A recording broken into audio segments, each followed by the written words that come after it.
Frankenstein by Mary Shelley, Volume 2, Chapter 7. Such was the history of my beloved cottagers. It impressed me deeply. I learned, from the views of social life which it developed, to admire their virtues, and to deprecate the vices of mankind. As yet I looked upon crime as a distant evil. Benevolence and generosity were ever present before me, inciting within me a desire to become an actor in the busy scene where so many admirable qualities were called forth and displayed. But in giving an account of the progress of my intellect, I must not omit a circumstance which occurred in the beginning of the month of August of the same year.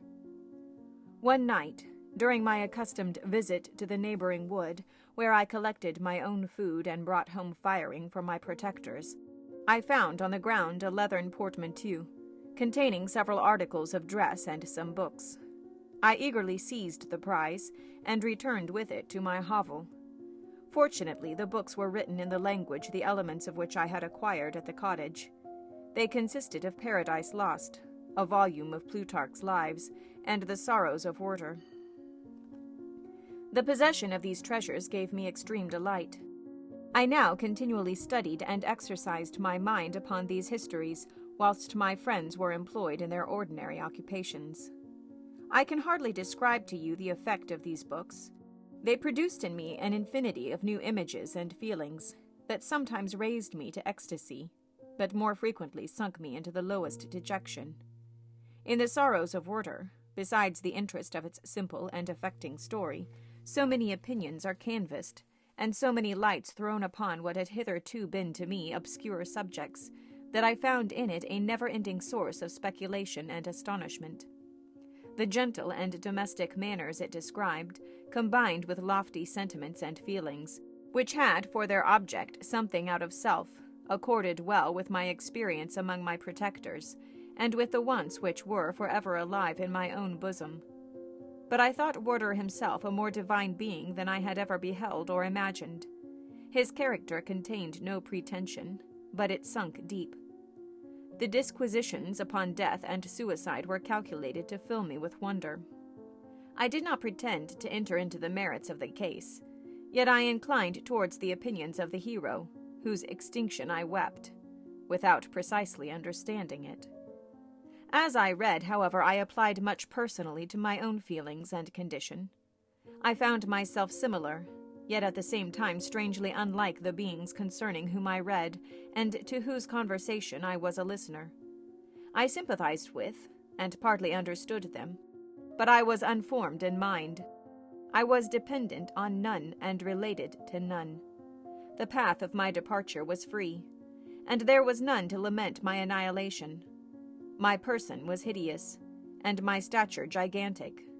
What did this mean? Who was I? What was I? Whence did I come? What was my destination? These questions continually recurred, but I was unable to solve them. The volume of Plutarch's Lives which I possessed contained the histories of the first founders of the ancient republics. This book had a far different effect upon me from The Sorrows of Werther. I learned from Werther's imaginations despondency and gloom, but Plutarch taught me high thoughts. He elevated me above the wretched sphere of my own reflections to admire and love the heroes of past ages. Many things I read surpassed my understanding and experience. I had a very confused knowledge of kingdoms, wide extents of country, mighty rivers, and boundless seas, but I was perfectly unacquainted with towns and large assemblages of men. The cottage of my protectors had been the only school in which I had studied human nature, but this book developed new and mightier scenes of action. I read of men concerned in public affairs governing or massacring their species. I felt the greatest ardor for virtue rise within me, and abhorrence for vice, as far as I understood the signification of those terms, relative as they were, as I applied them, to pleasure and pain alone. Induced by these feelings, I was of course led to admire peaceable lawgivers, Numa, Solon, and Lycurgus, in preference to Romulus and Theseus. The patriarchal lives of my protectors caused these impressions to take a firm hold on my mind. Perhaps, If my first introduction to humanity had been made by a young soldier, burning for glory and slaughter, I should have been imbued with different sensations. But Paradise Lost excited different and far deeper emotions. I read it, as I had read the other volumes which had fallen into my hands, as a true history. It moved every feeling of wonder and awe that the picture of an omnipotent God warring with his creatures was capable of exciting. I often referred the several situations, as their similarity struck me, to my own. Like Adam, I was created apparently united by no link to any other being in existence. But his state was far different from mine in every other respect. He had come forth from the hands of God a perfect creature, happy and prosperous, guarded by the especial care of his Creator. He was allowed to converse with and acquire knowledge from beings of a superior nature. But I was wretched, helpless, and alone. Many times I considered Satan as the fitter emblem of my condition, for often, like him, when I viewed the bliss of my protectors, the bitter gall of envy rose within me. Another circumstance strengthened and confirmed these feelings. Soon after my arrival in the hovel, I discovered some papers in the pocket of the dress which I had taken from your laboratory. At first I had neglected them, but now that I was able to decipher the characters in which they were written, I began to study them with diligence. It was your journal of the 4 months that preceded my creation. You minutely described in these papers every step you took in the progress of your work. This history was mingled with accounts of domestic occurrences. You doubtless recollect these papers. Here they are. Everything is related in them which bears reference to my accursed origin. The whole detail of that series of disgusting circumstances which produced it is set in view. The minutest description of my odious and loathsome person is given, in language which painted your own horrors and rendered mine ineffaceable. I sickened as I read. "Hateful day when I received life," I exclaimed in agony. "Cursed Creator, why did you form a monster so hideous that even you turned away from me in disgust? God in pity made man beautiful and alluring, after his own image, but my form is a filthy type of yours, more horrid from its very resemblance. Satan had his companions, fellow devils, to admire and encourage him, but I am solitary and detested." These were the reflections of my hours of despondency and solitude. But when I contemplated the virtues of the cottagers, their amiable and benevolent dispositions, I persuaded myself that when they should become acquainted with my admiration of their virtues, they would compassionate me and overlook my personal deformity. Could they turn from their door one, however monstrous, who solicited their compassion and friendship? I resolved, at least, not to despair, but in every way to fit myself for an interview with them which would decide my fate. I postponed this attempt for some months longer, for the importance attached to its success inspired me with a dread lest I should fail. Besides, I found that my understanding improved so much with every day's experience that I was unwilling to commence this undertaking until a few more months should have added to my wisdom. Several changes in the meantime took place in the cottage. The presence of Safie diffused happiness among its inhabitants, and I also found that a greater degree of plenty reigned there. Felix and Agatha spent more time in amusement and conversation, and were assisted in their labors by servants. They did not appear rich, but they were contented and happy. Their feelings were serene and peaceful, while mine became every day more tremulous. Increase of knowledge only discovered to me more clearly what a wretched outcast I was. I cherished hope, it is true, but it vanished when I beheld my person reflected in water, or my shadow in the moonshine, even as that frail image and that inconstant shade. I endeavored to crush these fears, and to fortify myself for the trial which in a few months I resolved to undergo, and sometimes I allowed my thoughts, unchecked by reason, to ramble in the fields of paradise, and dared to fancy amiable and lovely creatures sympathizing with my feelings and cheering my gloom. Their angelic countenances breathed smiles of consolation. But it was all a dream. No Eve soothed my sorrows, or shared my thoughts, I was alone. I remembered Adam's supplication to his Creator. But where was mine? He had abandoned me, and in the bitterness of my heart I cursed him. Autumn passed thus.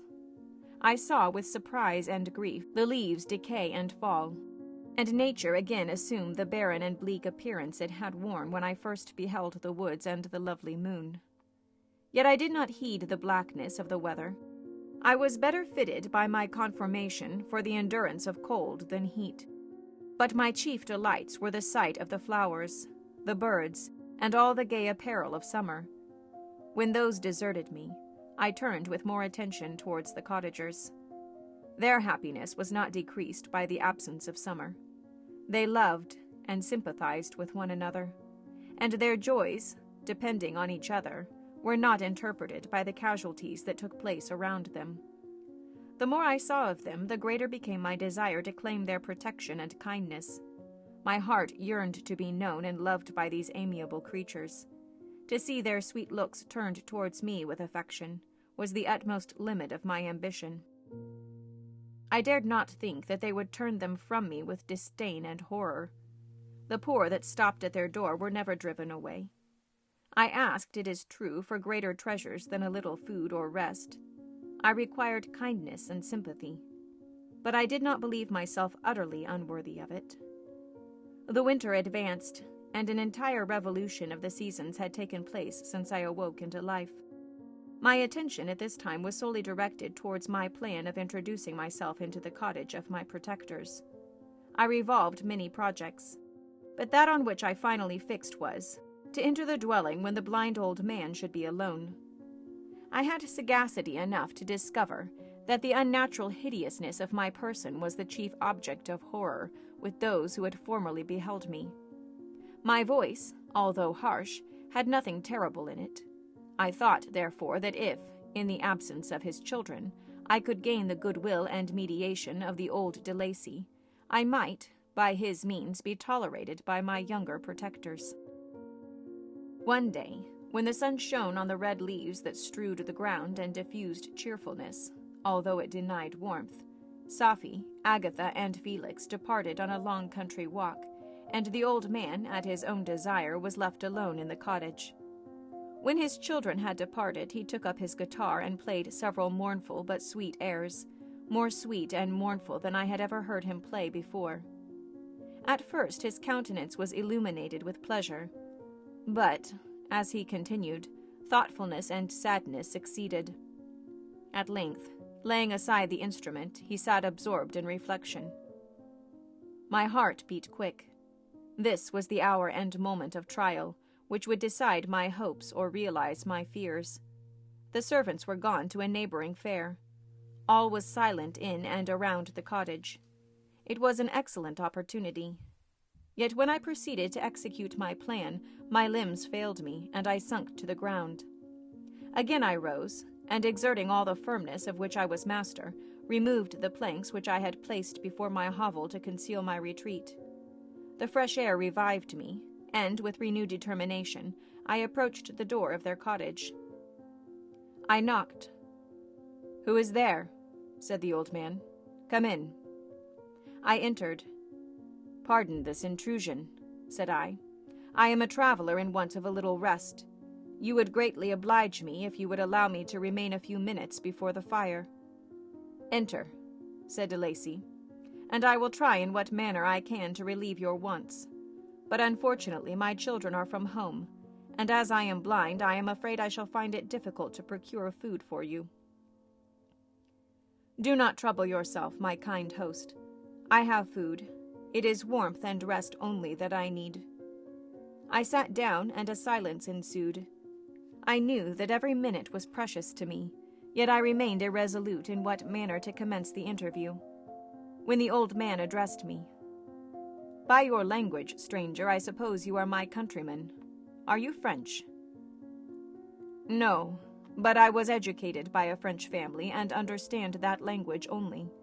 I am now going to claim the protection of some friends whom I sincerely love and of whose favor I have some hopes." "Are these Germans?" "No, they are French, But let us change the subject. I am an unfortunate and deserted creature. I look around, and I have no relation or friend upon earth. These amiable people to whom I go have never seen me, and know little of me. I am full of fears, for if I fail there, I am an outcast in the world forever. Do not despair. To be friendless is indeed to be unfortunate, but the hearts of men, when unprejudiced by any obvious self-interest, are full of brotherly love and charity. Rely therefore on your hopes, and if these friends are good and amiable, do not despair. They are kind. They are the most excellent creatures in the world, but, unfortunately, they are prejudiced against me. I have good dispositions. My life has been hitherto harmless, and in some degree beneficial. But a fatal prejudice clouds their eyes, and where they ought to see a feeling and kind friend, they behold only a detestable monster. That is indeed unfortunate. But if you are really blameless, cannot you undeceive them? I am about to undertake that task, and it is on that account that I feel so many overwhelming terrors. I tenderly love these friends. I have, unknown to them, been for many months in the habits of daily kindness towards them, but they believe that I wish to injure them, and it is that prejudice which I wish to overcome. Where do these friends reside? Near this spot. The old man paused, and then continued. If you will unreservedly confide to me the particulars of your tale, I perhaps may be of use in undeceiving them. I am blind and cannot judge of your countenance, but there is something in your words which persuades me that you are sincere. I am poor and in exile, but it will afford me true pleasure to be in any way serviceable to a human creature. Excellent man, I thank you, and accept your generous offer. You raise me from the dust by this kindness, and I trust that by your aid I shall not be driven from the society and sympathy of your fellow creatures. Heaven forbid, even if you were really criminal, for that can only drive you to desperation, and not instigate you to virtue. I also am unfortunate. I and my friend have been condemned, although innocent. Judge, therefore, if I do not feel for your misfortunes. How can I thank you, my best and only benefactor? From your lips first have I heard the voice of kindness directed towards me. I shall be forever grateful, and your present humanity assures me of success with those friends whom I am on the point of meeting. May I know the names and residence of those friends? I paused. This, I thought, was the moment of decision, which was to rob me of or bestow happiness on me forever. I struggled vainly for firmness sufficient to answer him, but the effort destroyed all my remaining strength. I sank on the chair and sobbed aloud. At that moment I heard the steps of my younger protectors. I had not a moment to lose, but, seizing the hand of the old man, I cried, "Now is the time. Save and protect me. You and your family are the friends whom I seek. Do not you desert me in the hour of trial." "Great God!" exclaimed the old man. "Who are you?" At that instant the cottage door was opened, and Felix, Safie, and Agatha entered. Who can describe their horror and consternation on beholding me? Agatha fainted, and Safie, unable to attend to her friend, rushed out of the cottage. Felix darted forward, and with supernatural force tore me from his father, to whose knees I clung. In a transport of fury, he dashed me to the ground and struck me violently with a stick. I could have torn him limb from limb as the lion rends the antelope, but my heart sunk within me as with bitter sickness, and I refrained. I saw him on the point of repeating his blow when, overcome by pain and anguish, I quitted the cottage, and in the general turmoil escaped unperceived to my hovel.